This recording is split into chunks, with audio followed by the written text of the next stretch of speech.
Hello Mark, this is Tech. I'm a freshman in NCUE. My student number is 11. Today I'm going to read you a speech which is given by Pamela Meyer, How to Spot a Liar.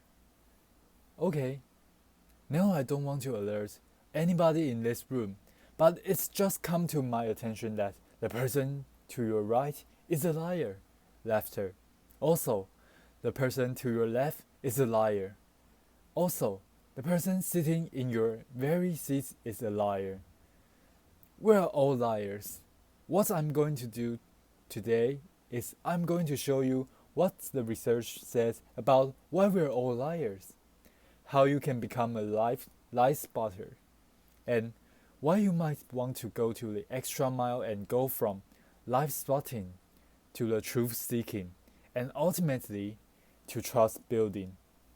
Now, speaking of trust, ever since I wrote this book, Lie Spotting, no one wants to meet me in person anymore.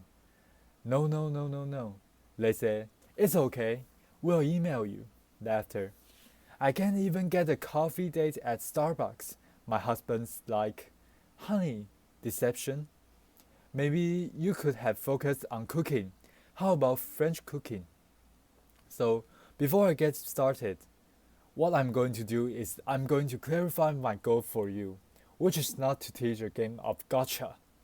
Life spotters aren't those nitpicky kids, those kids in back of the room that are shouting, gotcha, gotcha. Your eyebrow twitched. You flared your nostril. I watched that TV show, Lie to Me. I know you're lying. No, Lie spotters are armed with scientific knowledge of how to spot deceptions. They use it to get to the truth, and they do what mature leaders do every day. They have difficult conversations with difficult people, sometimes during very difficult times, and they start up that path by accepting a core proposition. And that proposition is the following. Lying is a cooperative act. Think about it. A lie has no power whatsoever by its mere utterance. Its power emerges when someone else agrees to believe the lie. So I know it may sound like though love, but look, if at some point you got lied to, it's because you agreed to get lied to. Truth number one about lying. Lying's a cooperative act. Now, not all lies are harmful. Sometimes we're willing participants in deception for the sake of social dignity, maybe to keep a secret that should be kept secret. We said, nice song, honey. Honey, you don't look fat in that, no? Or we say, favorite of the dignity. You know, I just fished that email out of my spam folder, so sorry. But there are times when we are unwilling participant in deception, and that can have dramatic cost for us.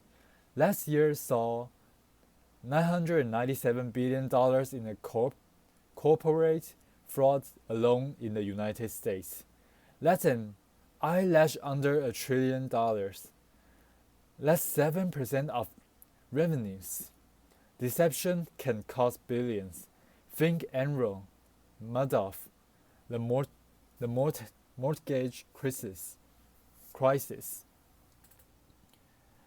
Or in the case of double agents and traitors like Robert Hansen or Aldrich Ames, lies can betray our country. They can compromise our security. They can undermine democracy. They can cause the death of those that defend us. Deception is actually serious business. This conman, Henry Oberlander, he was such an effective conman. British Authorities say he could have undermined the entire banking system of the Western world. And you can't find the guy on Google. You can't find him anywhere. He was interviewed once, and he said to following, he said, "Look, I've got one rule." And this was Henry's rule. He said, "Look, everyone is willing to give you something. They are ready to give you something for whatever it is they are hungry for. And that's the crux of it. If you don't want to be deceived, you have to know what is it that you're hungry for." And we all kind of hate to admit it. We wish we were better husbands, better wives, smarter, more powerful, taller, richer. The list goes on. Lying is an attempt to bridge that gap, to connect our wishes and our fantasies about who we wish we were, how we wish we could be, with what we are really like. And boy, are we willing to fill in those gaps in our lives with lies. On a given day, studies shows that you may be lied to anywhere from 10 to 200 times. Now granted, many of those are white lies, but in other study, it shows that stranger lied 3 times with the first 10 minutes of meeting each other. Laughter. Now, when we first hear this data, we recoil. We can't believe how prevalent lying is. We're essentially against lying. But if you look more closely, the plot actually thickens. We lie more to strangers than we lie to co-workers. Extroverts lie more than introverts. Men lie 8 times more about themselves than they do other people. Women lie more to protect other people. If you are an average married couple, you are going to lie to your spouse in 1 out of every 10 interactions. Now, you may think that's bad. If you're unmarried, that number drops to 3. Lying complex. It's woven into the fabric of our daily and our business lives. We are deeply ambivalent about the truth. We parse it out an as needed basis. Sometimes for very good reasons, other times just because we don't understand the gaps in our lives. That's truth number 2 about lying. We're against lying, but we're conversely for it in ways that our society has sanctioned for centuries and centuries and centuries. It's as old as breathing. It's part of our culture. It's part of our history.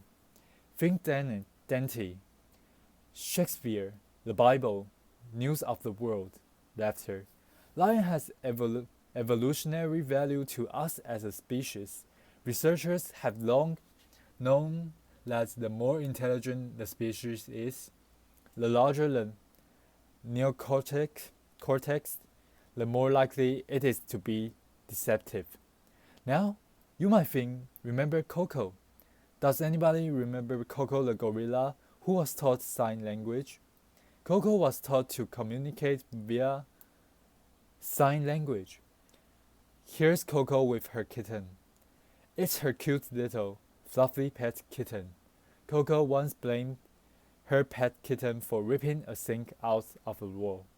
Laughter. We are hardwired to become leaders of the pack. It starts really early. How early? Well, babies will fake a cry, pause, wait to see who's coming, and then go right back to crying. 1-year-olds learn consummate. Laughter. 2-year-olds bluff. 5-year-olds lie outright. They manipulate via flattery. 9-year-olds masters of the cover-up. By the time you enter college, you are going to lie to your mom in 1 out of every 5 interactions. By the time we enter this work world and we are breadwinners, we enter a world that is just cluttered with spam, fake digital friends, partisan media, ingenious identity thieves, world-class Ponzi scammers, a deception epidemic. In short, what one author calls a post-truth society. It's been very confusing for a long time now. What do you do? Well, there are steps we can take to navigate our way through the morass. Trained lie spotters get to the truth 90% of the times. The rest of us, we're only 54% accurate. Why is it so easy to learn? There are good liars and bad liars. There are no real original liars. We all make the same mistakes. We all use the same techniques. So what I'm going to do is I'm going to show you 2 patterns of deception. And then we're going to look at the hotspots and see if we can find them ourselves.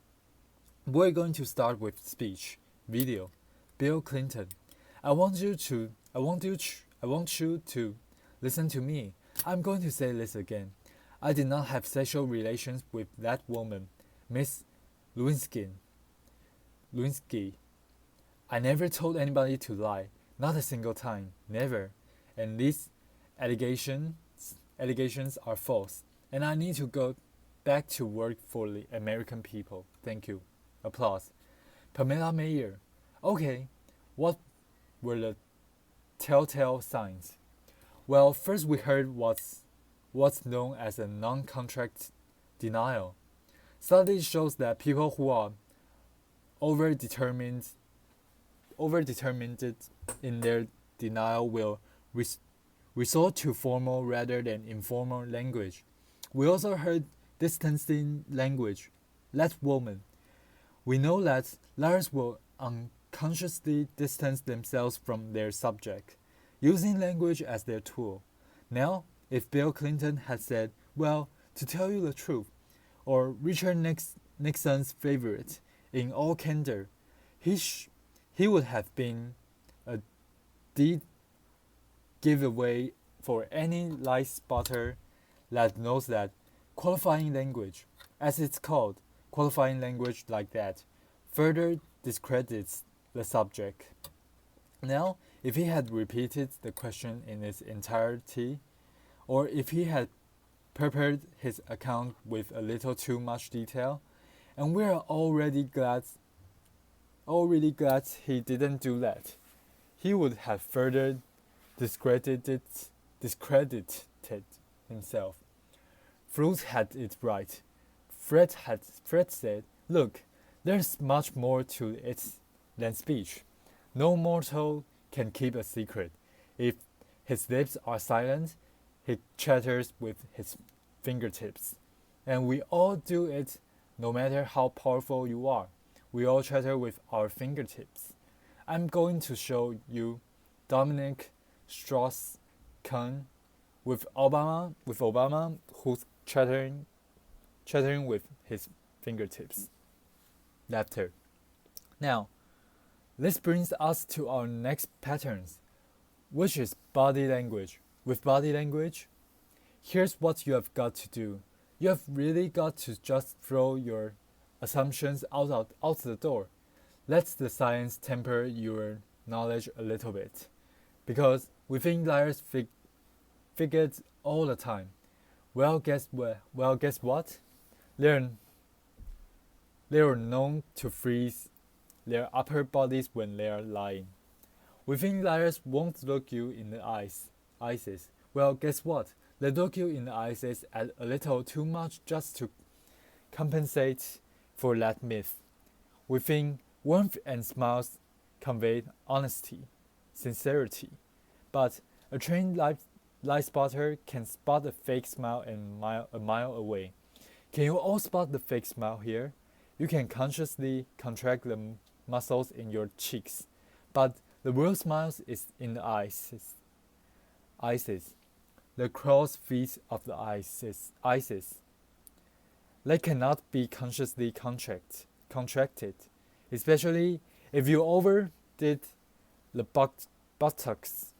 Don't overdo the buttocks. Nobody will think you're honest. Now, we're going to look at the hot spots. Can you tell what's happening in a conversation? Can you start to find the hot spots to see the discrepancies between someone's words and someone's actions? Now, I know it seems really obvious, but when you're having a conversation with someone you suspect of deception, attitude is by far the most overlooked but telling of indicators. An honest person is going to be cooperative. They're going to show they're on your side. They're going to be enthusiastic. They're going to be willing and helpful to getting you to the truth. They're going to be willing to brainstorm, name suspects, provide details. They're going to say, hey, maybe it was those guys in payroll that forged those checks. They're going to be infuriated if they sense they are wrongly accused throughout the entire course of the interview. Not just in flashes. They'll be infuriated throughout the entire course of the interview. And if asked someone honest what should happen to whomever did forge those checks, honest person is much more likely to recommend strict rather than lenient punishment. Now, let's say you are having the exact same conversation with someone deceptive.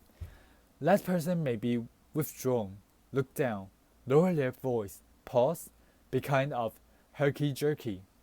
Ask the deceptive person to tell their story. They're going to be pepper it with way too much detail in all kinds of irrelevant places, and then they're going to tell their story in strict chronological order. And what a trained interrogator does is they come in and in very subtle ways over the course of several hours. They will ask that person to tell that story backwards, and then they'll watch them squirm and track which questions produce the highest volume of deceptive tales. Why do they do that? Well, we all do the same thing. We rehearse our words, but we rarely rehearse our gestures. We say yes, we shake our hands no. We tell very convincing stories. We slightly shrug our shoulders. We commit terrible crimes, and we smile at the delight in getting away with it. Now, that smile is known in the trade as duping delight, and we're going to see that in several videos moving forward, but we're going to start. For those of you who don't know him, this is the presidential candidate John Edwards who shocked America by fathering a child out of wedlock. We're going to see him talk about getting a paternity test. See now if you can spot him saying yes while shaking his head no, slightly shrugging his shoulders. Video, John Edwards. I'd be happy to participate in one. I know that it's not possible that this child could be mine because of the timing of events, so I know it's not possible. Happy to take a paternity test and would love to see it happen. Interviewer, are you going to do that soon? Is there somebody? J.E. Well, I'm only one side of the test, but I'm happy to participate in one. PM. Okay, those head shakes are much easier to spot one's you know to look for them. There are going to be times when someone makes one expression while masking another that just kind of leaks through in a flash. Murderers are known to leak sadness. Your new joint venture partner might shake your hand, celebrate, go out to dinner with you, and then leak an expression of anger. And we're not all going to become facial expression experts overnight here, but there's one I can teach you that's very dangerous and is easy to learn, and that's the expression of contempt. Now, with anger, you have got two people on an even playing field. It's still somewhat of a healthy relationship, but when anger turns to contempt, you have been dismissed it. It's associated with moral superiority, and for that reason, it's very hard to recover from. Here's what it looks like. It's marked by one lip corner pulled up and in. It's the only asymmetrical expression, and in the presence of contempt, whether or not deception follows, and it doesn't always follow. Look the other way. Go the other direction. Reconsider the deal, say, "No, thank you. I'm not coming up for just one more nightcap. Thank you." Science has surfaced many more indicators. We know, for example, liars will shift their blink rate, point their feet towards an exit. They will take barrier objects and put them between themselves and the person that is interviewing them. They'll alter the vocal tone, often making their vocal tone much lower. Now, here's the deal. These behaviors are just behaviors. They are not proof of this deception. They are red flags. We are human beings. We make deceptive, flailing gestures all over the place all day long. They don't mean anything in and of themselves, but when you see clusters of them, that's your signal. Look, listen, probe, ask some hard questions. Get out of that very comfortable mode of knowing. Walk into curiosity mode. Ask more questions. Have a little dignity. Treat the person you are talking to with respect. Don't try to be like those folks on Law and Order and those other TV shows that pummel their subjects into submission. Don't be too aggressive. It doesn't work. Now, we have talked a little bit about how to talk to someone who's lying and how to spot a lie. And as I promised, we're now going to look at what the truth looks like. But I'm going to show you two videos, two mothers. One is lying, one is telling the truth.